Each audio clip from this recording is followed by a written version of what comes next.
Los Angeles Rams are taking on the Cincinnati Bengals, but tonight they beat the 49ers. What comes next? You're going to find out on this episode of Playing the Field.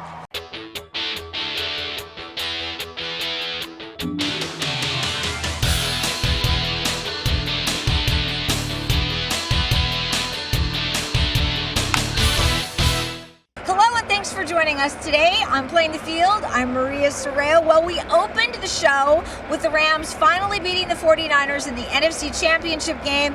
And by the end of this show today, you will know who has won Super Bowl 56. It'll either be the Rams or the Cincinnati Bengals. But first up, it's our Road to the Super Bowl show.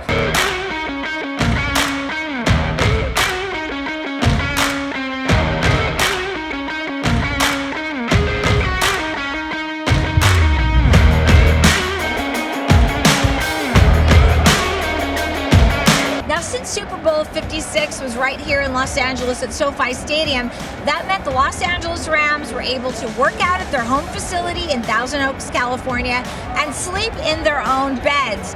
Now, over the last 2 weeks, I've had the opportunity to talk to players, coaches, and front office staff.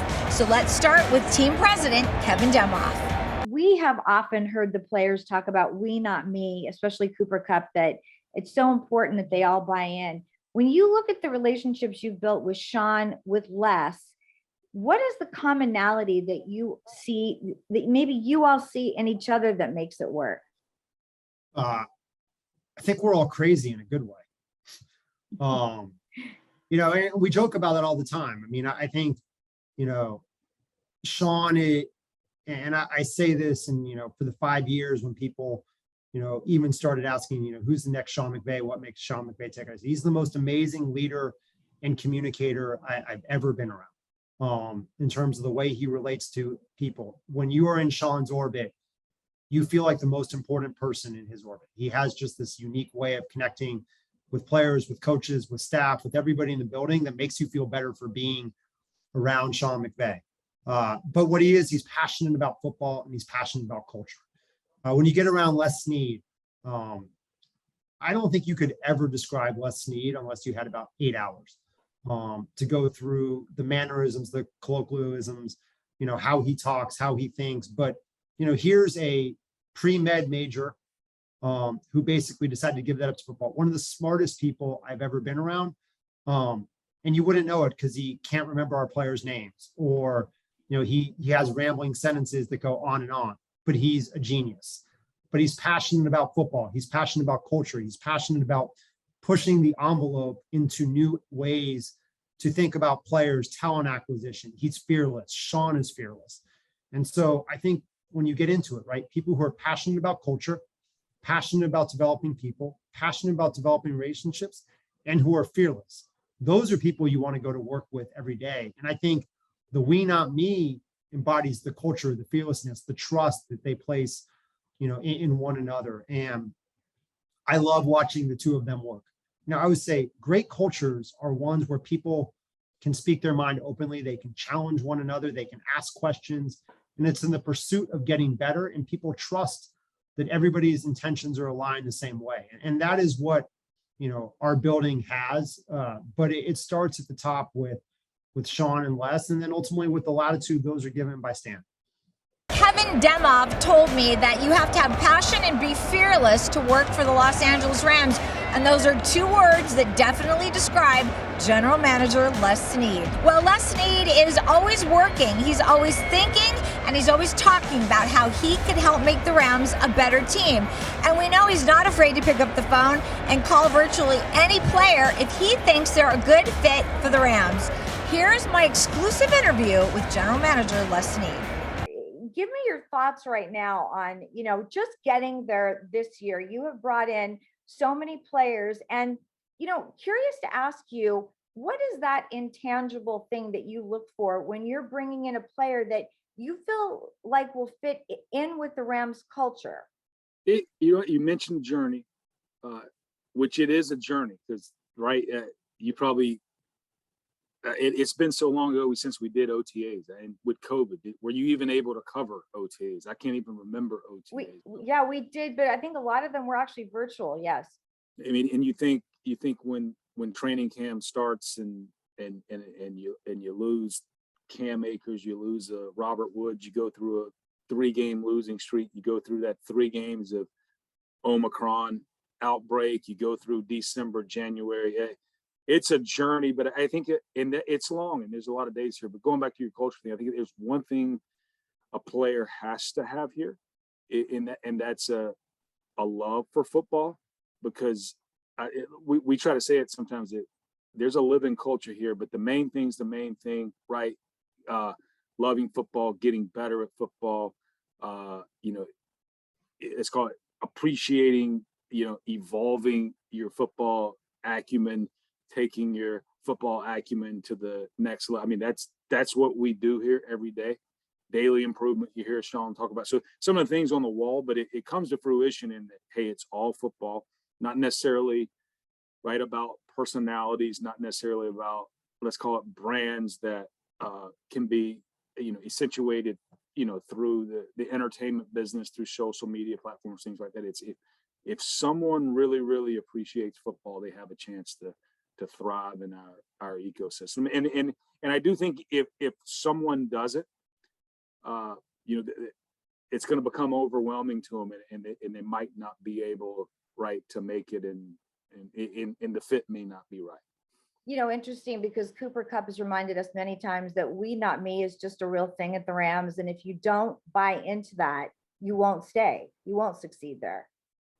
That is, and I think when you think of that wide receiver room when Robert was healthy, but it goes into, right, a we, not me. And I think, like we always say, and I like to say this sometimes, Maria, that we's greater than me, because we all know the me is your life, my life, right? It means something, right? I mean, we only have one life to live, so it's important. But the we being greater than me is, okay, if you're a wide receiver, right, you want to catch the ball. Like, you want as many balls as possible. But on those plays, right, that you're not catching the ball, is your job to actually run a route really fast and clear, defenders out so that your teammate can catch a ball. And those guys will compete about how fast they are on those decoy cheese routes, right? We got GPS that can measure it. So that's the culture that, hey, when asked to block, when asked to, run, all those things. So it permeates through, every position, right? Whether you're QB and you're asked to hand the ball off more this game than throw it, all those things. You're on the defensive line, you're asked to play disciplined and stop the run instead of, right, a little more, let's call it aggressive and go after the passer. So, that's kind of the living form of we, not me.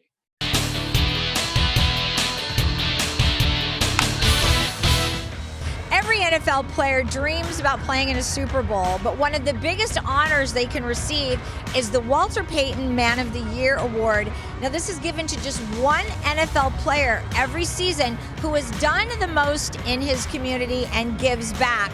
This year, that honor went to Rams offensive lineman Andrew Wentworth. Here's what Andrew had to say about this honor.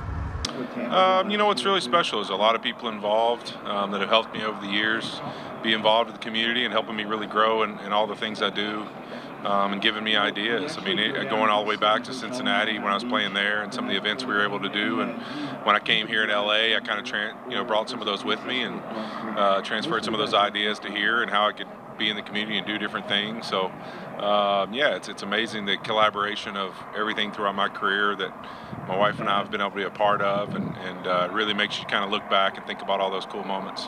When you came out here, you had mentioned Molly Higgins last night. Were you surprised the Rams were as immersed in the community as they were? I was really shocked. I mean, it's amazing, really their involvement and how really genuine it is. It's not really, you see things sometimes that are just what I would call kind of marketing events or something like that. And And that's a whole other separate deal. I mean, here it's really truly about community development and getting involved in the community and, really just finding ways to show a little love and appreciation for people and the city. And I think it's been amazing really to watch how involved they are, how much they're trying to do. And not only that, but every little idea that I'd come to them with or little, hey, what about this idea, even if this is something crazy that might be a really short amount of time. I mean, it was never like, let's think on it. It was, all right, we'll find a way to make it happen. And to me, that's what really separated them and made them special to me, is that I don't think that's something that happens everywhere. I think that's a pretty rare trait for the Rams to be committed to that and wanting to do whatever possible it is to make a difference in the community. Well, defensive dynamo Von Miller has been a big addition to this defense for the Los Angeles Rams. He also has a big personality to go along with it. I mean, it's surreal. I was just talking to the guys, and they got all of the old Super Bowls on, and I was watching the Patriots play the Eagles in 2005. I was in the 10th grade. In 2005, and I just remember, saying to myself, man, I hope I get to play in one of these games. I ordered a pizza, and I had ordered a 2-liter soda, and I drank the whole soda, and I ate the whole pizza. And I was like, man, this is what it's like, man. You got to watch the Super Bowl. You get to sit at home, and it's all the spectacle and the commercials and stuff that come on, man. You just pray for moments like these. And this is my third one that I'm going to. I played in one before, and I just remember how special it was to win it. And, to go to another Super Bowl with these guys, man, it's extremely special. It's extremely unique. It's just one of those things that you just try to take advantage of the moment. It all comes so fast. It all leaves so fast.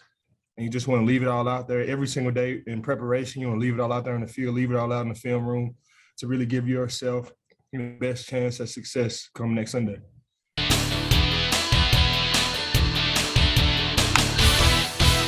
Now, not everybody made it to the big game, Super Bowl 56 at SoFi, but a lot of people made it right here to the Los Angeles Convention Center for the Super Bowl experience, which is really an interactive playground for NFL fans. So let's take a look.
Well, we all know that the football is definitely the star of the show, and here at the Wilson booth at the Super Bowl experience, you're going to learn how this very football was made. Over here, we do some prep work before we get here, but you're going to take 4 pieces of leather, some cowhide, genuine leather cowhide. We're going to attach a lining to the back of it. That's what kind of gives the ball its shape and its strength. But we're going to sew them in halves, and then we're going to punch the lace holes for you. And then we sew a full.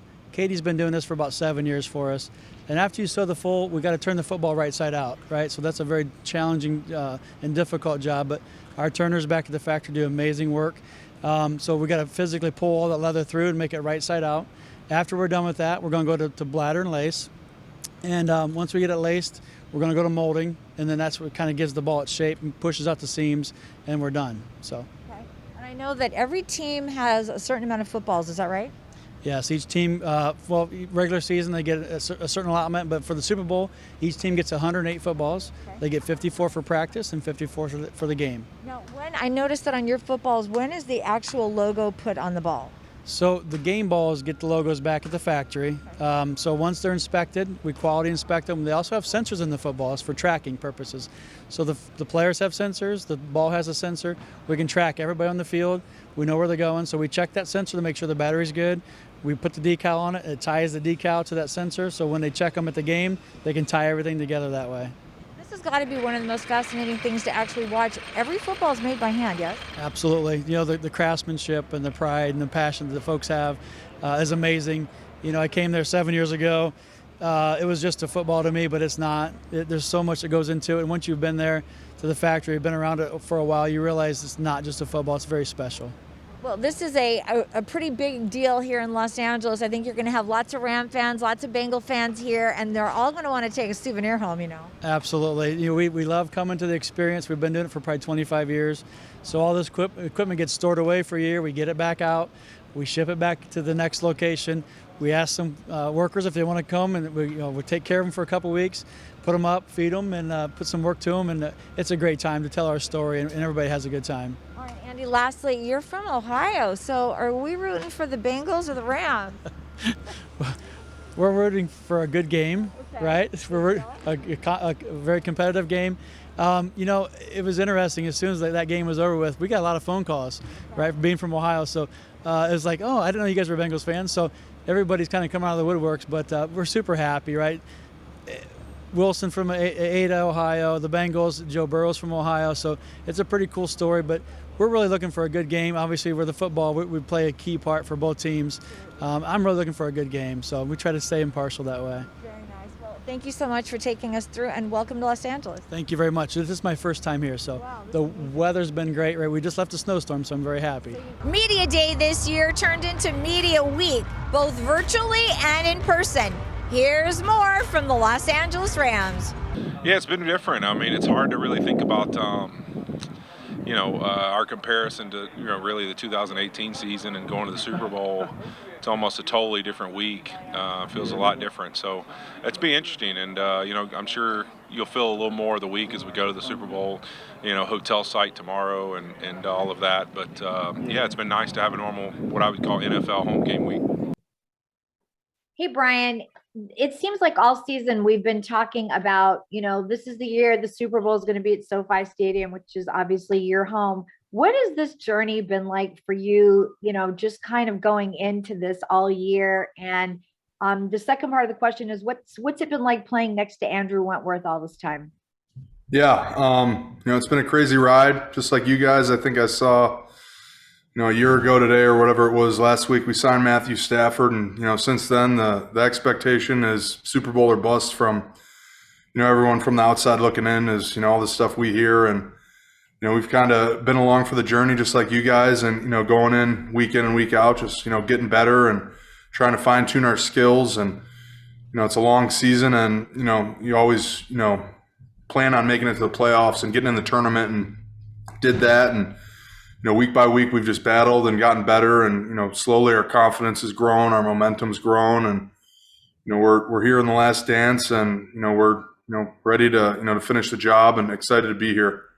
And just as far as Whit, to have a guy like that in our room is, I've been here for 4 years with him, and every year you think this might be it for him, and he comes back and he just shares such great wisdom with our room, and he's a great leader and, great captain of our room, and just awesome playing with him. Awesome having a guy like that you can go to and, have in your corner. So, grateful to play next to him. And he's one of those guys who you want to win this game for, just everything he's been through in his career and everything he's done for us. So I couldn't be more thankful, more grateful to have a teammate like him. Thanks, Brian. Hey, Sean, when you think back to the coaching staff you have now, especially Raheem Morris, what do you think you have learned most from working with Raheem? I just think the ability to communicate with people in a direct manner that brings people with him instead of really distances yourself from him. He's got such a great way of being able to deliver tough information in a way that's received the right way. And I think that's a credit to one of the underrated qualities and traits of any great coach is emotional intelligence. And he's got as good of emotional intelligence as anybody I've been around. He's a great leader. He's got such a charisma and a presence and a great feel for when to inject humor, but he's very demanding and direct with people. And I think being around him has taught me to be more direct. Sometimes I think, your fears when you're in these leadership roles is telling people things that maybe they don't like because you want to be liked. And I think that, Raheem's refreshing security that he has within himself and his ability to connect, but also command and be demanding, but not demeaning is what makes him so special. And, you know, he's a close friend, but I just feel really grateful to be working with him. And it's been outstanding, Maria, and he's done such a great job for us. I think this moment, you know, because in some form or fashion, even if guys didn't grow up here, you know, this is home, and a lot of guys love that. You know, I tell these guys, these are champagne problems. You know, these tickets are hard to come by, but there are a lot of requests. This is special to a lot of people, but I think this team is so special. These guys really care about one another. They're doing everything in their power to put together, you know, a couple good weeks of preparation so that we can really put an exclamation point on this season in a positive way against an excellent challenge. But I think it has been special. It's been kind of a whirlwind, you know, really for everybody. And I told my fiance, if I have to answer a question about tickets, then that person is not getting any. Exposed to it and see what this game is about. I think that's a great. It's awesome. It's you know, he's such a dynamic coach. He's such a dynamic personality. You guys get to interact with him weekly as well, and just know what kind of person he is and the energy he brings to this game. I'm luckily, you know, on the receiving end of a lot of that on game day. He's such a great competitor. You know, to be a coach and be a competitor is kind of tough sometimes, but he's an unbelievable competitor. He wants success for his players in so many different ways. He does an unbelievable job of you know, adjusting on the fly, whatever we have to do to try and get the job done. It's been so much fun getting to work with him. You know, I just appreciative and grateful for every moment I've had so far. Yeah, I mean, he gets juiced up. You guys know, but it's always in such the in the right attitude, right? He just wants success for us as players and for our team, and you know, we have such a great rapport on game day so many times where we'll get fired up at each other and 2 seconds later walk back and be like, I love you, man. Yeah, I love you too. You know, we just, it's heat of the battle. We both want our team to win so much and want success for our guys. So it's been so much fun getting to know him and getting to work with him. So happy for this chance. You know, this is, anyone that knows me knows what I'm all about and why I play the game and why I give everything I can for my teammates. And to be able to be in this situation, I mean, you can feel the energy that I have behind me from the people that have supported me. And it's 15 years running, man. It's you look at all the decisions, all the things, the adversity, the ups and downs have brought me to this moment. And if one of those things don't happen, I don't know if I'm here right now. So it's all meant for a reason, and I'm going to go finish it off Sunday. Eric, what were the biggest Yes, ma'am. changes that you felt coming back to the Rams? Did it feel like you never left, or what were the biggest changes to you? I felt like I came right back into it like I had been here this whole season, which is kind of weird and odd. But I had early on, like the first game, I kind of tweaked my hammy a little bit and my groin. So then the following week, just trying to being able to practice and work through that along with trying to get ready for a game was a lot of work. And just like getting your body to do things that it used to do but you haven't done in 2 years was an adjustment, obviously.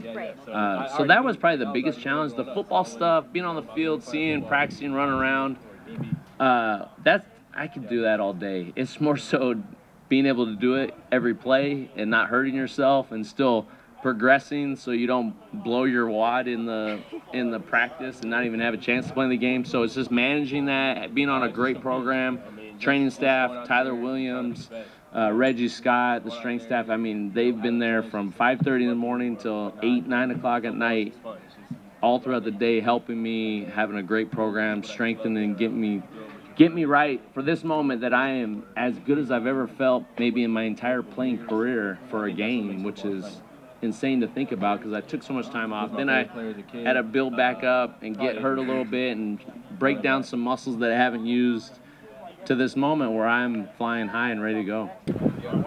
It was love, you know, and there was a lot of love shown from this place. I remember getting off the phone, you know, with Coach, and I talked to Stafford, and then like, you know, the next day there was a follow-up. Like, hold on, I don't know if I, you know, express to you like that we want you here. Like it's not like we'll be happy to have you, or you'll fit right in. Like, no, we want you here. And I felt that since the minute I first stepped foot here. So it's been nothing but love. It's been a great partnership each and every day. They put me in positions to succeed. They've given me confidence, to elevate my game again. And now we're here on the biggest stage with an opportunity of a lifetime. Not really, but it's the second Super Bowl for this team. So we got a lot of great players, a lot of guys with a lot of experience that played in big games. So this second time around, it's kind of what to expect, everything that come with it. So I know a lot of guys is locked in, everybody's locked in. I seen it today at practice how guys was flying around. So it feel good to have the opportunity to be back at this stage. This is what you work for, to be able to play in a game like this and to be here now. You got to appreciate that and not take it for granted. So we just got to go out there and do our job. So, Hey, Kendall, it seems like all season that we've been talking about the fact that, the Super Bowl is going to be at SoFi, which is really your home. What has that been like? And what does it feel like now that this is actually happening for you? Man, I've been pretty ecstatic about all of this, just really just soaking it all in day by day, but I think just the comfortability of it all, just being here at our own practice facility, going through a regular weekly routine, just trying to keep it as normal as possible, even though we know the magnitude of this game and all of that. Just the fact that we can try to make it as normal as possible, and kind of cut the outside noise out and just be us, sleeping in our own beds and things like that. That maybe they play a factor, maybe they don't, but it just feels good, and then we know what we're getting into, what the fans are like at SoFi. Hopefully they'll be wearing a lot of Rams colors, and we just go out there and have fun when the coin is flipped and then when the ball is snapped after that. But it's exciting.